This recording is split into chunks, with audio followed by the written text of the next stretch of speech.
dal leen ak jàmm ku nekk xam na ne selfie fës na Sénégal ak li ko wër waaye na mu innocent wee la mën a ànd ak danger tey nag 5 selfie lañ leen indil yu ñu photo woon juste avant la mort. Numéro 5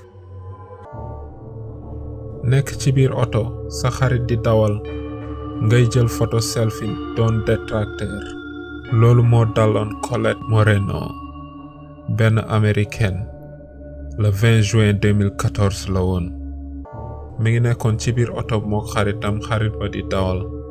ñu nekk ci autoroute ba mu jékki-jékki génnee téléphone am jël selfie bi waaye quelques instants plus tard benn truck bu doon dégager ay fumes daa di barrer trajectoire xaritam bi doon dawal mu daa di jël décision couper truck bi ci benn ligne de route waaye malheureusement pour Colette ak xaritam ba bi ñu jëlee décision dépasser truck ba gisuñu woon beneen truck en direct ci seen kanam. Quelques instants plus tard truck boobu mbëkk leen ñu wàcc ci autoroute bi seen car tourné xaritam ba nag survivre na waaye malheureusement pour Colette moom mi nekkoon passager bi doon jël selfie ba bakkanam fa la yem mu bàyyi ci ginnaaw nag benn jëkkër ak benn doom. Numéro 4 kii nag ñu ngi ko doon woowe Gary Slock benn hollandais la woon bu bëggoon football âgé woon à 15 ans ba ci équipe locale am fële ca Hollande góol la fa woon bëggoon poursuivre carrière am ci football à l'âge de 15 ans waaye malheureusement pour moom yaayam la àndaloon doon dem vacances le 17 juillet 2014 abordé nag le fameux avion bi ñu doon woowee MH17 mu doon Air Malaisie bi disparaîtroon. news boobu nag nekkoon news international mu doon avion Malaisie bi réer diggante Russie ak Ukraine. finalement ñu daal di retrouver ne avion ba armée Russie ba effectivement ñoom ñoo ko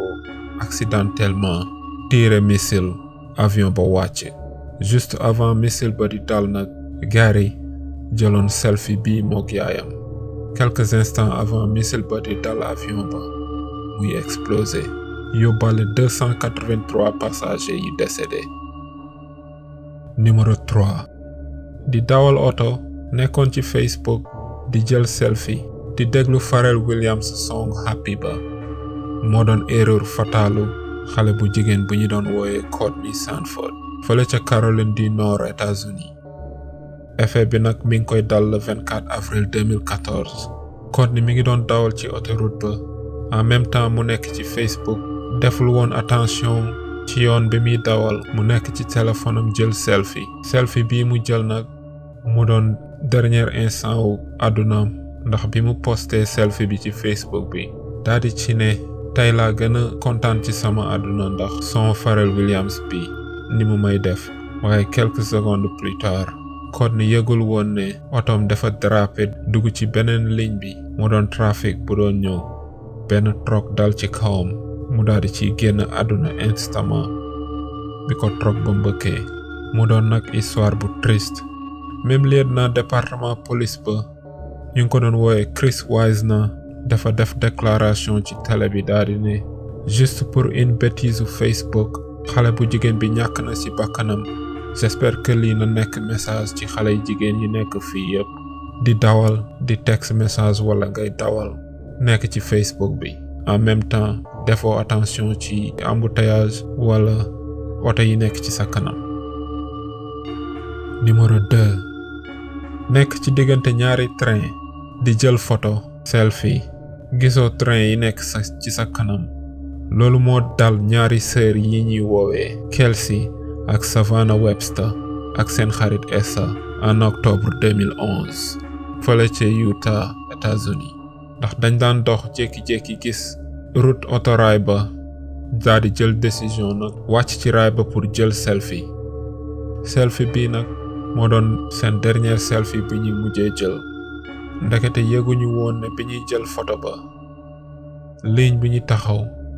diggante ligne yu ñaari train la yuy daje. malheureusement pour ñoom ñett ci même instant yi ñuy jël selfie bi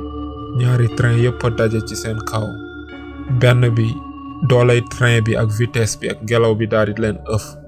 ñoom ñëpp ñu daal di daanu beneen train bi dal seen kaw sœur bi ñu wooye Savannah ak xarit ba Essa daal di ci ñàkk seen bakkan presque ci impact bi seen beneen sœur Kelsey ba nag décédé une semaine plus tard à l'hôpital. Numéro 1 kii nag benn chanteur reggaeton la woon bu fama wu ñu doon woowee Jadiel bëggoon moto nag ba ni mu doon dawalee motoom en mai 2014 fële ca New York daal di jël selfie bii nag mu doon la dernier selfie bi muy mujjee jël ci àddunaam ndax bi mu paree selfie bi rek ci la accidenté ak benn truck ñàkk ci bakkanam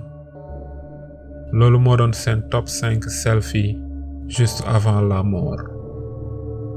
mu doon un message nag à mes sœurs sénégalaises et mes frères sénégalais ak li ko wër ñu daal di def attention so be careful stay safe when you're driving out there as you only have one life to live watch the road